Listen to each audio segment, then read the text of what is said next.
Jesus a millionfold. At mga minamahal ko, hallelujah. Tayo na po, mga minamahal ko, ay darako sa pinakamahalagang bahagi ng ating pong pananambahan. Kaya tayo pong lahat ay tumayo na, maging alerto na. Amen? At alisin po natin yung kalungkutan, mga minamahal ko, hallelujah, sa ating pong mga aura. Amen?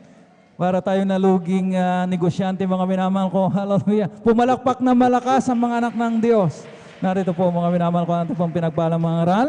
Natin pong beloved elder, beloved brother Romy Benitez. Praise the Lord.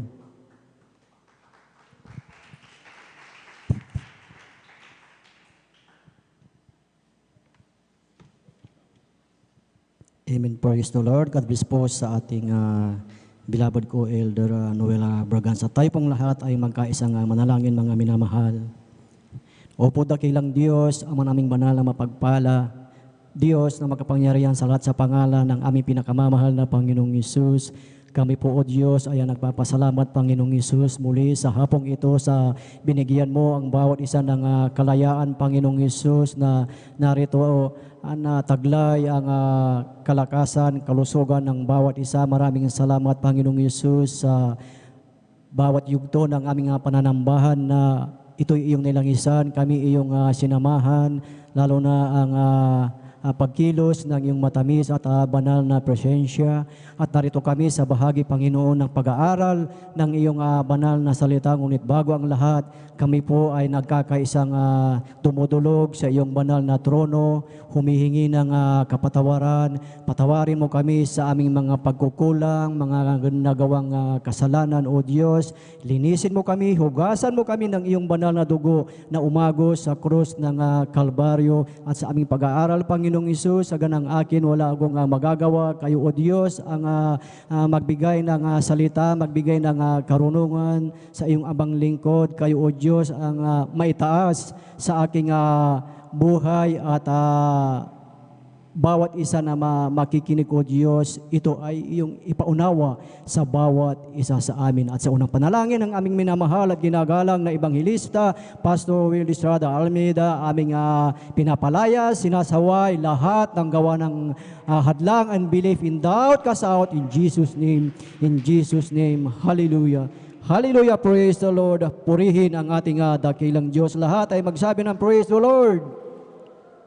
Amen, praise the Lord. Aking titignan mamaya kung ating malakas na pagsabi ng praise the Lord ay malakas pa rin yan hanggang mamaya. Amen, praise the Lord. At sa kapahintulutan ng ating beloved ordained preacher, beloved brother Boboy Nir, aking pinapaabot ang pinakamataas na papuri, pagsambat, pagdakila ay para lamang sa ating pinakamamahal na Panginoong Hesus. At aking pinapaabot ang dubling paggalang sa ating minamahal at ginagalang na Ebanghilista, Pastor Will Estrada Almeida, at sa kanilang beloved Almeida family, Almeida children, at sa mga hindi nating makalimutang turo at aral ng ating assistant pastor, Lina C. Almeida. At sa inyong lahat, mga minamahal, isang mapagpalang hapon sa ating mga beloved bisita. Welcome po kayo sa gawain ng ating pinakamamahal na Panginoong Hesus, at maging sa ating mga live webcast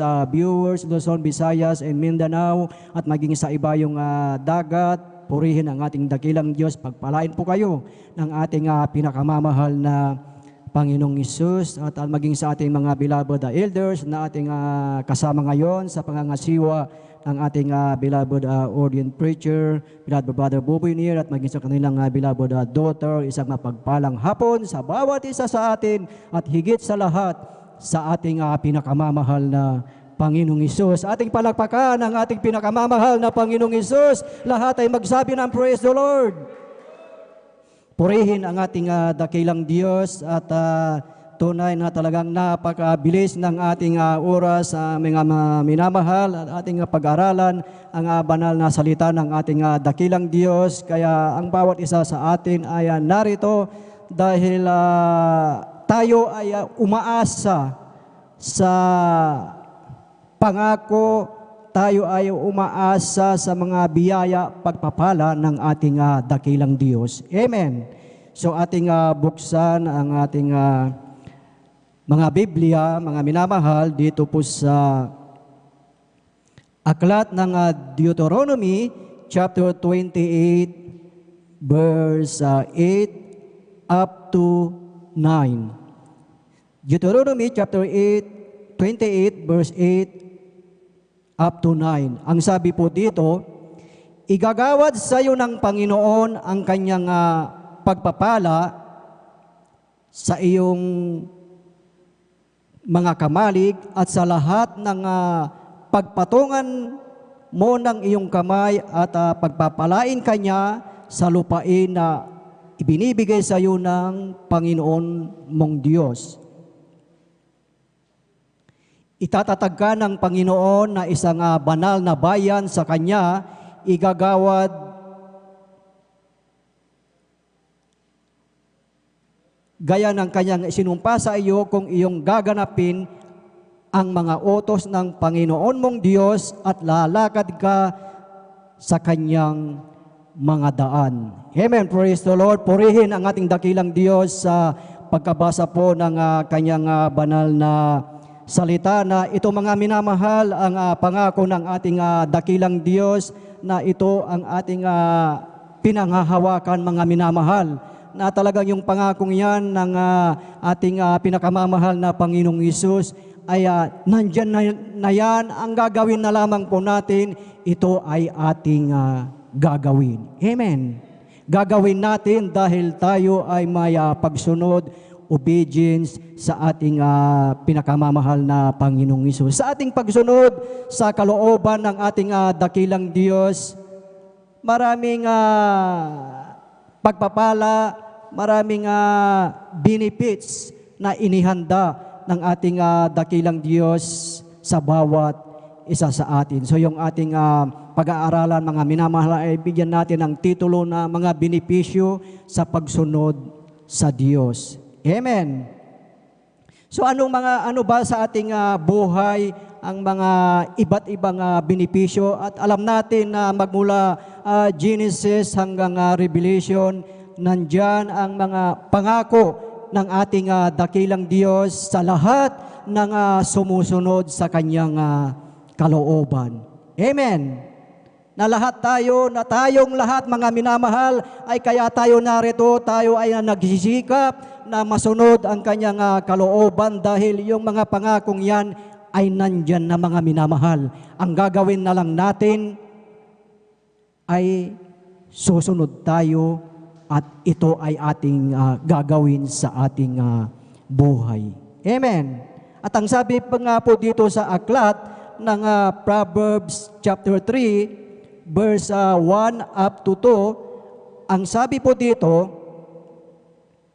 anak ko, huwag mong kalimutan ang aking kautusan, kundi ingatan ng iyong puso ang aking mga utos, sapagkat karamihan ng mga araw at mga taon ng buhay at kapayapaan ay madadagdag sa iyo. Amen. Ito ang pangako ng ating dakilang Diyos na kahit sino sa atin, bawat isa sa atin na nais natin na yung taon ng ating buhay ay mahaba. Amen. Yan ang nais ng Diyos sa bawat isa po sa atin. So, ganyan po kahalaga mga minamahal sa bawat isa sa atin ang salita ng ating dakilang Diyos. Napakahalaga pala ang pagsunod, pagtupad natin sa kalooban ng ating pinakamamahal na Panginoong Hesus. Yung obedience na tinatawag mga minamahal na ang biblical definition ng obedience mga minamahal ay yung tayo ay magtiwala sa ating dakilang Diyos, tayo ay isubmit natin ang ating sarili sa ating pinakamamahal na Panginoong Hesus at ating isuko ang ating buong buhay. Amen. So, ibig sabihin, pag nagawa natin ang mga bagay na yan, nandyan mga minamahal, yung ating pagsunod sa ating pinakamamahal na Panginoong Hesus. So, sa ating buhay, sa ating pagsunod, mga minamahal, na talagang ating nabasa kanina na maraming benepisyo, pagpapala ng ating dakilang Diyos. Ngunit sa kabila mga minamahal ng napakaraming benepisyo, maraming benefits, pagpapala, biyaya ng ating dakilang Diyos na ipinangako sa bawat isa sa atin mga minamahal, na ang iba ay talagang hindi ito nasusunod, ito ay nababaliwala mga minamahal. Dahil kung ating titignan yung ating pagsunod mga minamahal, ay napakadaling gawin yan mga minamahal. Amen. Napakadaling gawin at unawain. Lahat ay magsabi ng Amen. Purihin ang ating pinakamamahal na Panginoong Hesus. Yung ating papansinin doon sa Proverbs na ating nabasa mga minamahal, na sinabi ng ating dakilang Diyos na sa ating pagsunod, susundin natin ang kanyang kalooban ay pahahabain niya ang ating buhay. Amen. So sa hapong ito mga minamahal, nais ng bawat isa na talagang magtatagal pa ang ating buhay dito. Lahat, bawat isa mga minamahal ay mahalaga ang ating buhay. Kaya bakit tayo naririto mga minamahal? Dahil nais ng ating dakilang Diyos na ikaw, ako, tayong lahat ay gamitin ng ating pinakamamahal na Panginoong Hesus. Amen. Atin palakpakan ang ating pinakamamahal na Panginoong Hesus. Lahat ay magsabi ng Praise the Lord.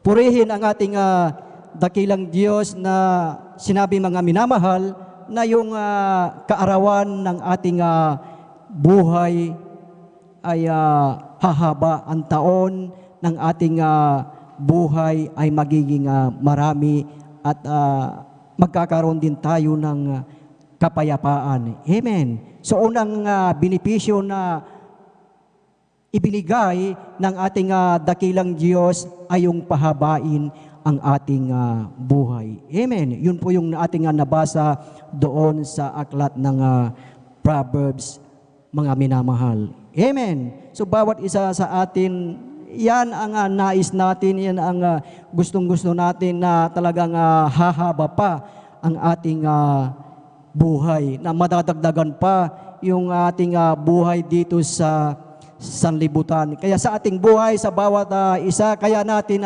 sinusunod ang kalooban ng ating dakilang Diyos. Kaya tayo dumadalo lagi 3 times a week dahil nais natin sa pangako ng ating dakilang Diyos ay pahabain niya ang ating buhay. Amen. So ibig sabihin mga minamahal, every time na ginagawa natin, sinusunod natin ang kalooban ng ating dakilang Diyos, ay nadudugtungan ang ating buhay.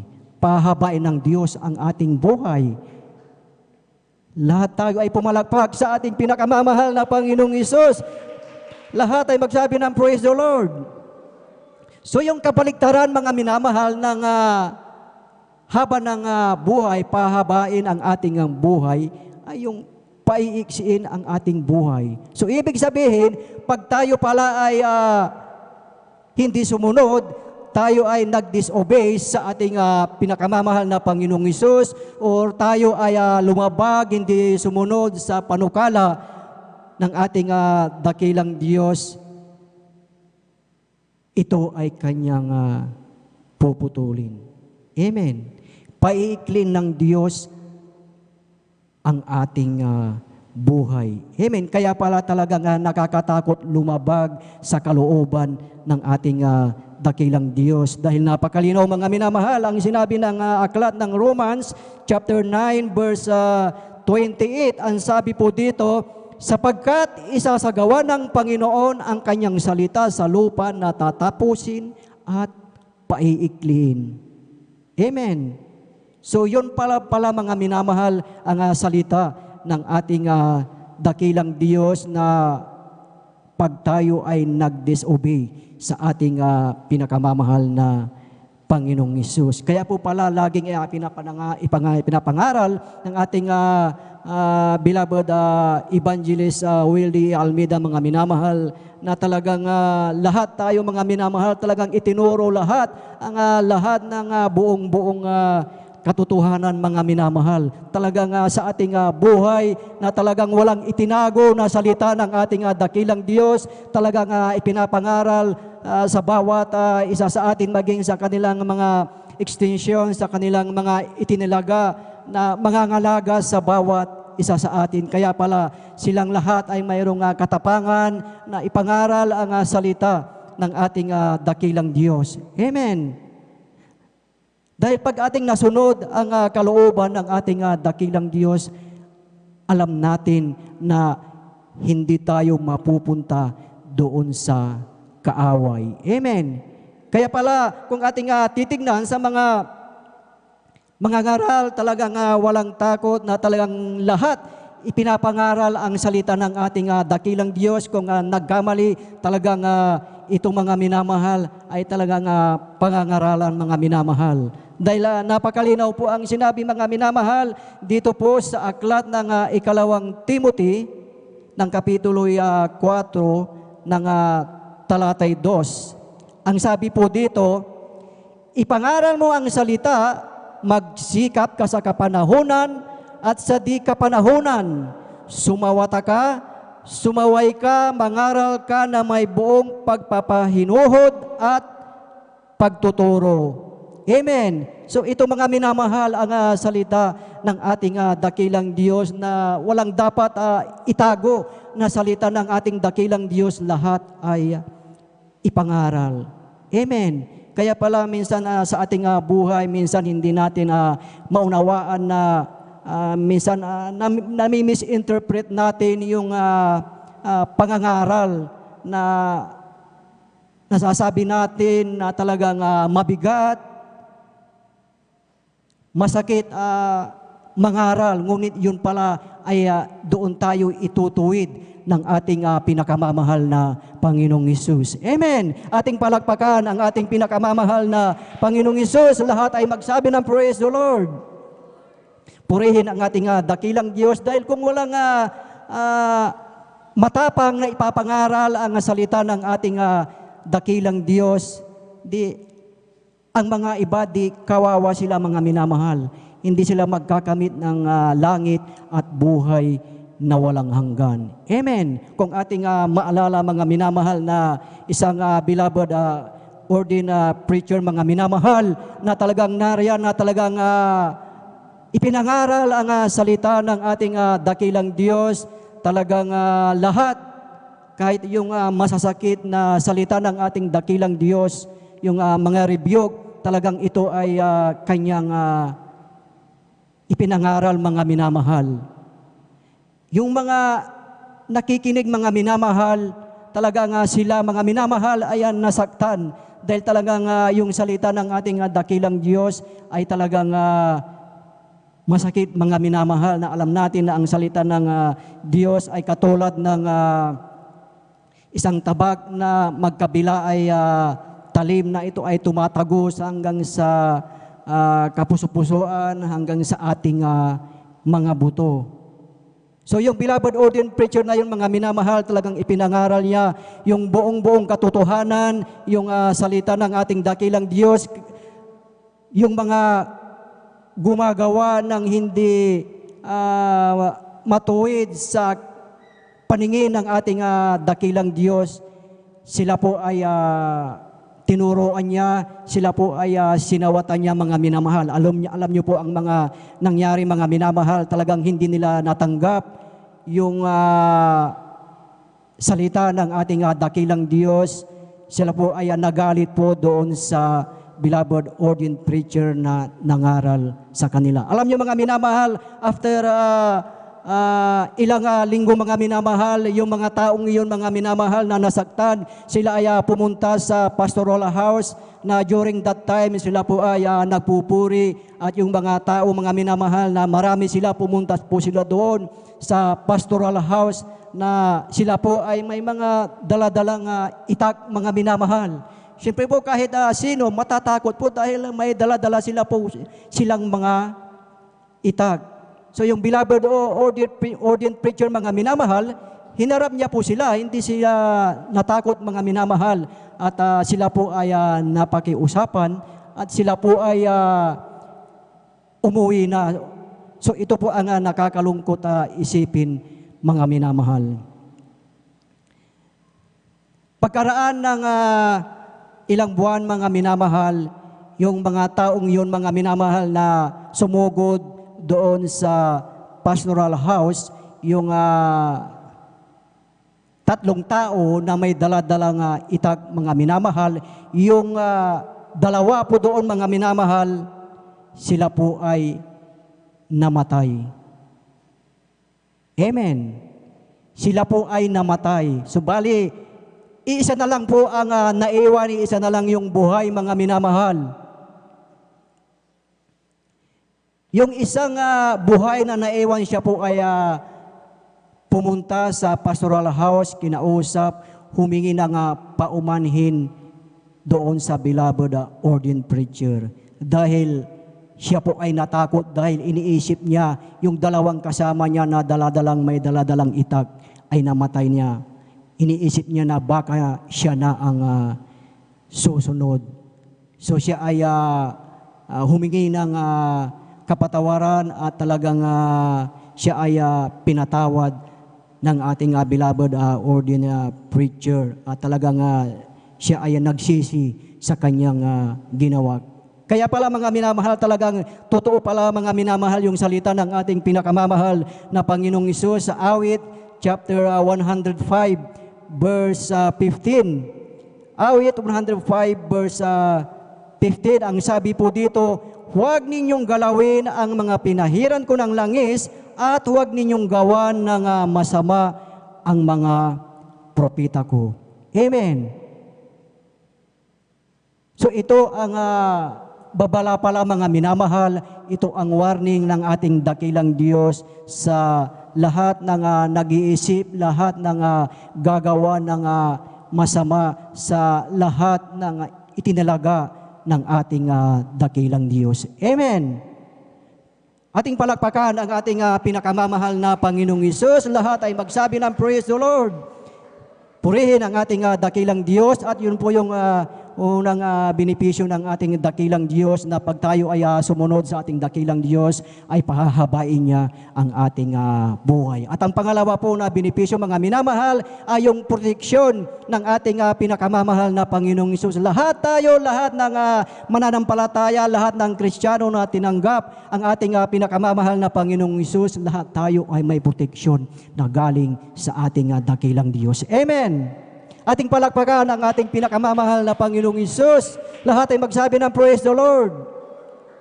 Ito ang isang bagay na talagang tayo ay talagang nandyan yung ating kagalakan, dahil sa lahat ng ating buhay, saan man tayo magawi, sa lahat man tayo mapunta, ay nariyan ang proteksyon ng ating dakilang Diyos. Amen.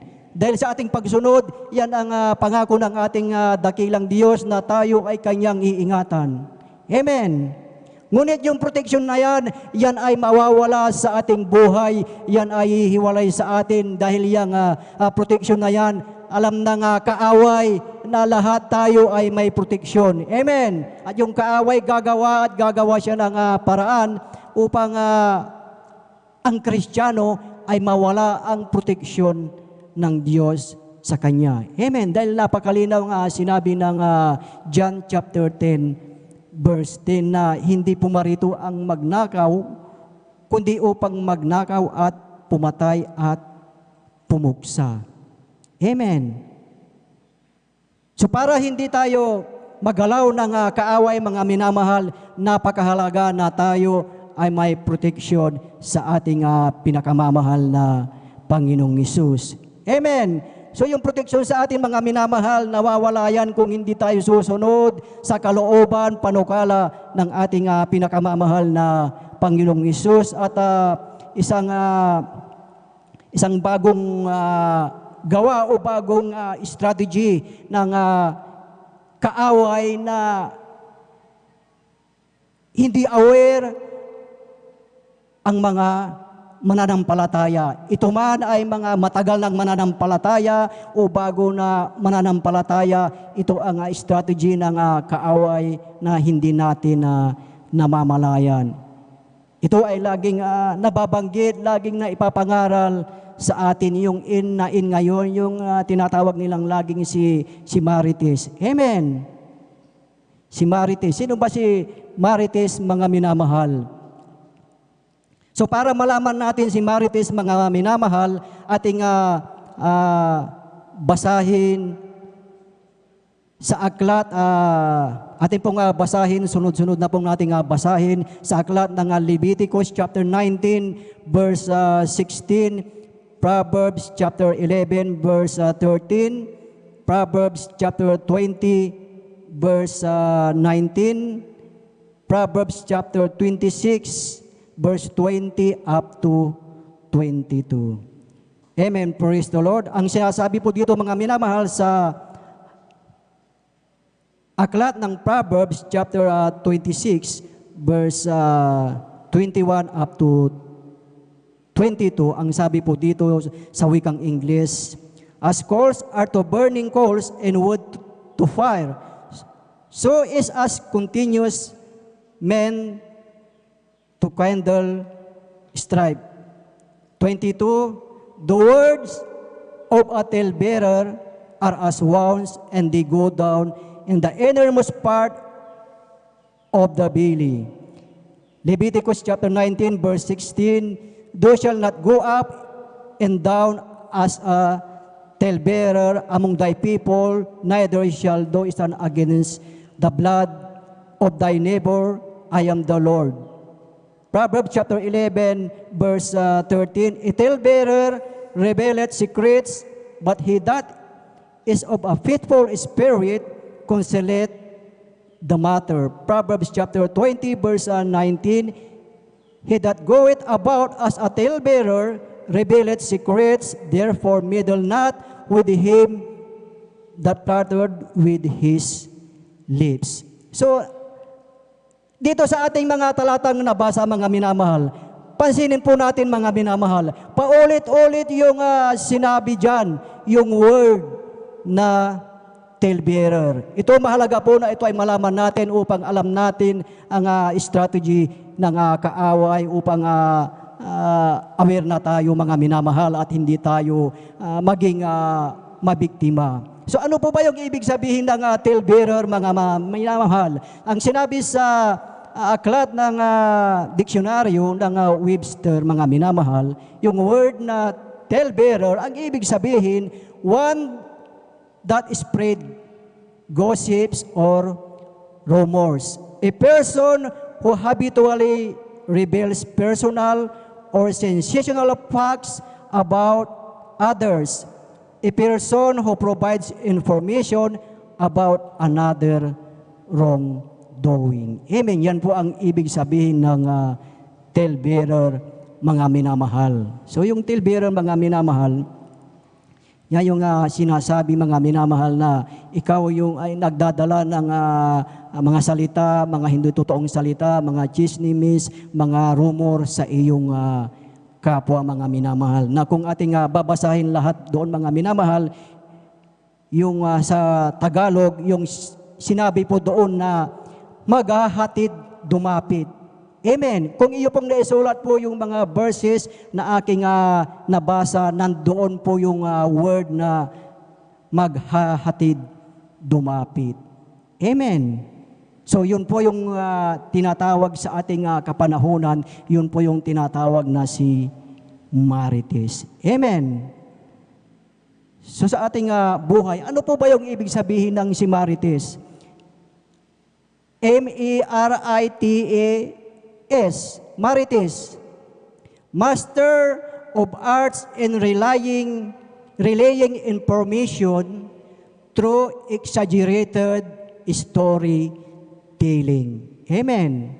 Master of Arts in relaying information through exaggerated storytelling. Yun po yung trabaho ng talebearer. Kaya sinabi ng ating dakilang Diyos, may warning sa atin na huwag tayong magkikipag-usap pag may mga ganyang mga bagay na upang sa ating buhay, sa ating pagsunod sa ating dakilang Diyos, makamtan natin yung mga benepisyo na inilaan ng bawat isa sa atin. Amen. Ating palakpakan ang ating pinakamamahal na Panginoong Hesus. Lahat ay magsabi ng praise the Lord. Purihin ang ating pinakamamahal na Panginoong Hesus at ang pangatlo po mga minamahal na benepisyo ng ating dakilang Diyos sa ating pagsunod, tayo ay may kapayapaan. Amen. Lahat ng may kapayapaan sa buhay ay magsabi ng praise the Lord.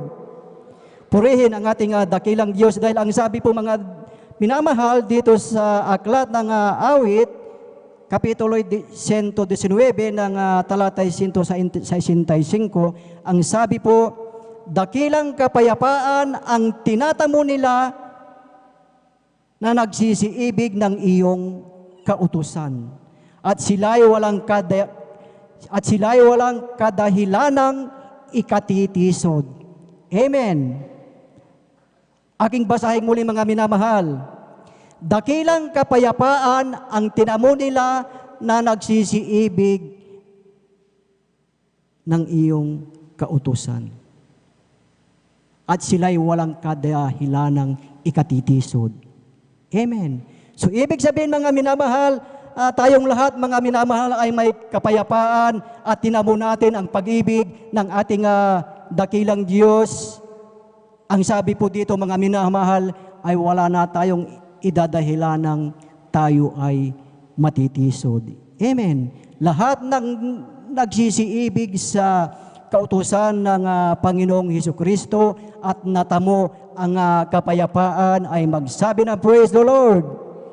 Purihin ang ating pinakamamahal na Panginoong Hesus, ating palakpakan ang ating pinakamamahal na Panginoong Hesus. So ibig sabihin mga minamahal, kahit anuman ang ating makita mga minamahal, anuman yung katitisuran na ating makita mga minamahal, wala na yung dahilan mga minamahal sa ating buhay.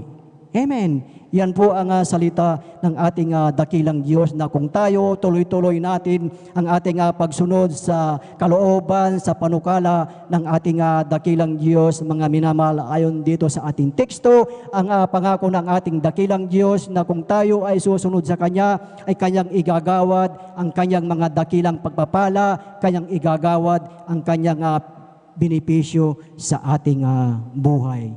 At higit sa lahat, ang pangako ng ating dakilang Diyos, ang kanyang pangako, ang langit at ang buhay na walang hanggan. Na yun ang ating inaasam, na yun, kaya tayo nagsisikap, kaya tayo narito, dahil tayo ay umaasa sa pangako ng ating pinakamamahal na Panginoong Hesus. Purihin ang ating pinakamamahal na Panginoong Hesus at yan po mga minamahal ang mensahe ng ating pinakamamahal na Panginoong Hesus. Amen. So ano po yung mga benepisyo mga minamahal ng ating dakilang Diyos na igagawad sa bawat isa sa atin mga minamahal? Una, yung pahabain ng Diyos ang ating buhay. Ang pangalawa mga minamahal, tayo ay may protection. At pangalawa, mayroong tayong kapayapaan. Amen. Praise the Lord. Purihin ang ating pinakamamahal na Panginoong Hesus. Tayong lahat mga minamahal ay tumayo at tayo ay umawit sa ating pinakamamahal na Panginoong Hesus. Awitin natin ito mga minamahal na talagang ito'y panalangin natin, awit na panalangin sa ating dakilang Diyos na ating pagsunod mga minamahal. Ang inihanda ng ating dakilang Diyos, ang langit mga minamahal. Na bawat isa sa ating pagsunod, tayo ay may tahanan mga minamahal doon sa langit na inilaan ng dating dakilang Diyos sa bawat isa sa atin. Hallelujah. Hindi mananatili kailan paman. Wala nang karamdaman.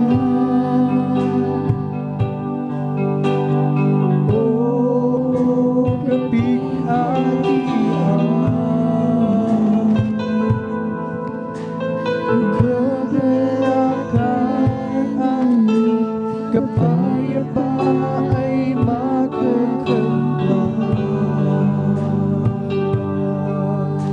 Hallelujah, hallelujah.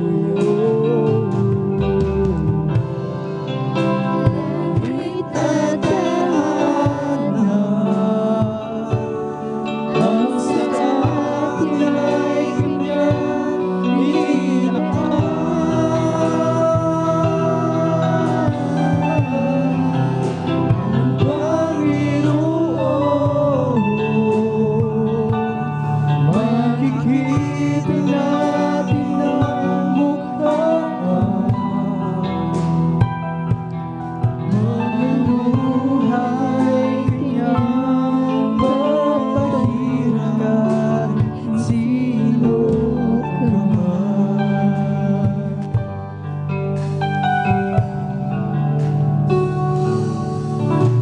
Ngunit araw ay lumipas na, dahil Diyos na ang liwanag, hindi nasasabi sa gulo na pinangangambahan. Ang langit sana'y ginto, tubig ay parang kristal, mansyon at tahanan, puno nagbibigay ng buhay.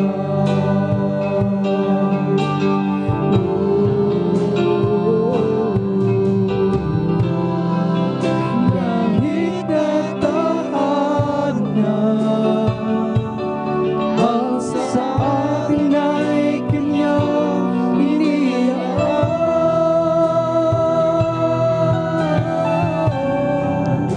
Ang Panginoon,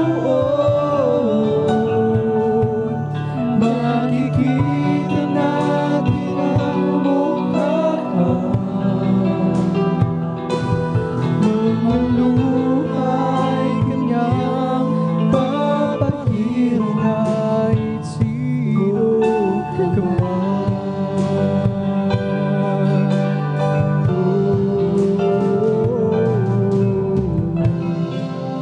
Langit at tahanan, ang sa atin ay kanyang inilaan.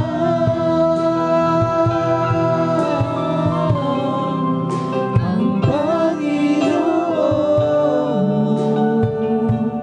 makikita natin ang mukha, maluhay kanyang papahiran,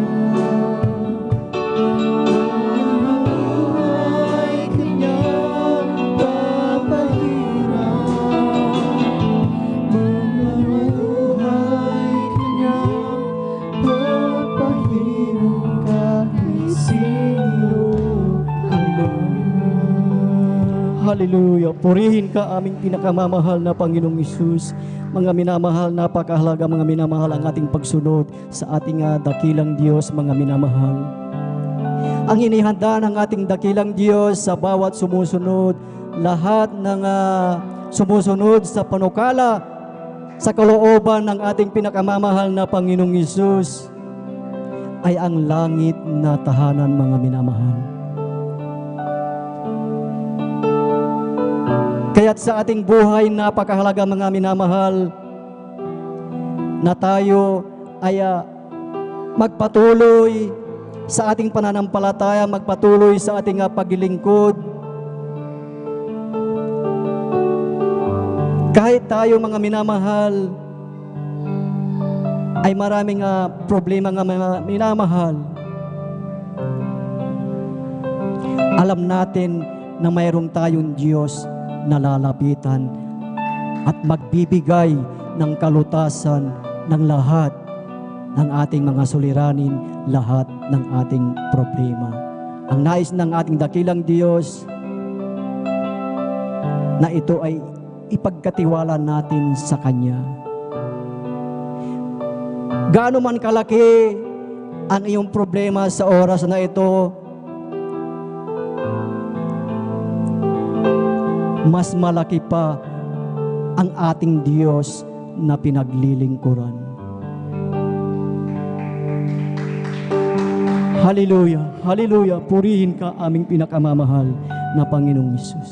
Tayo mga minamahal ay magkaisang manalangin, mga minamahal, ating ipanalangin ng ating minamahal at ginagalang na Ebanghilista, Pastor Willis Rada Almeida.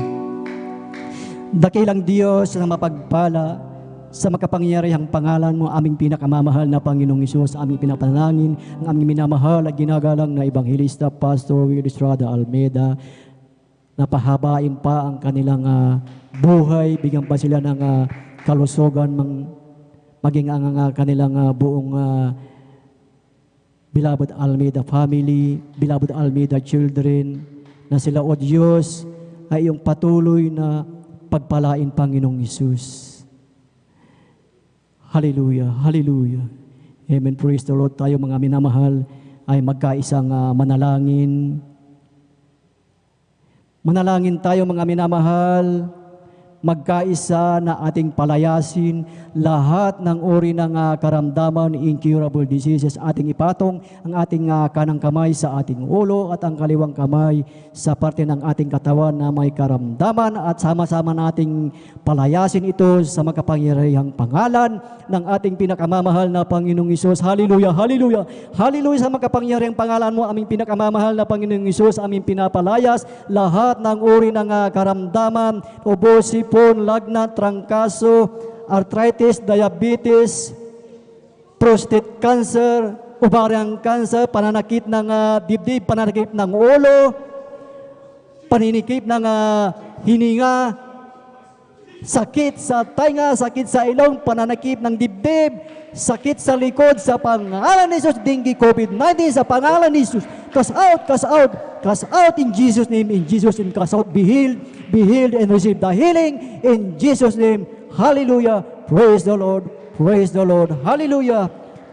Ating palakpakan ang ating pinakamamahal na Panginoong Hesus. Hallelujah, hallelujah, praise the Lord, thank you Jesus. At bilang pasasalamat mga minamahal, tayo ay let us jump 3 times. Hallelujah, praise the Lord. Sabay-sabay tayo mga minamahal. Hallelujah, praise the Lord. Hallelujah, praise the Lord. Hallelujah, praise the Lord, praise the Lord. Hallelujah. Purihin ang ating dakilang Diyos at ang pinakamataas na papuri, pagsamba at pagdakila ay para lamang sa ating pinakamamahal na Panginoong Hesus. At tayo na pa idadako mga minamahal sa announcement at atin na pong ibinibigay ang buong pagkakataon po sa ating beloved Elder Alvin Reyes. Praise the Lord. Hallelujah.